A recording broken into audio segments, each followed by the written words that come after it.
কবি সুকান্ত ভট্টাচার্যের লেখা কবিতা ছাড়পত্র। যে শিশু ভূমিষ্ঠ হলো আজ রাত্রে, তার মুখে খবর পেলুম সে পেয়েছে ছাড়পত্র এক। নতুন বিশ্বের দ্বারে তাই ব্যক্ত করে অধিকার, জন্মমাত্র সুতীব্র চিৎকারে। খর্বদেহ নিঃসহায়, তবু তার মুষ্টিবদ্ধ হাত উত্তোলিত উদ্ভাসিত কি এক দুর্বোধ্য প্রতিজ্ঞায়। সে ভাষা বোঝে না কেউ, কেউ হাসে, কেউ করে মৃদু তিরস্কার।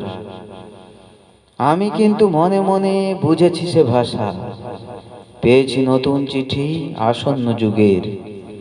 পরিচয়পত্র পড়ি ভূমিষ্ঠ শিশুর অস্পষ্ট কুয়াশা ভরা চোখে। এসেছে নতুন শিশু, তাকে ছেড়ে দিতে হবে স্থান।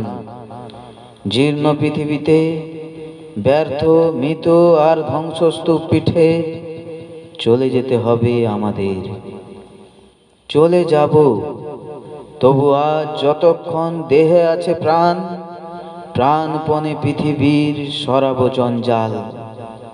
এ বিশ্বকে এ শিশুর বাসযোগ্য করে যাব আমি। নবজাতকের কাছে এ আমার দৃঢ় অঙ্গীকার।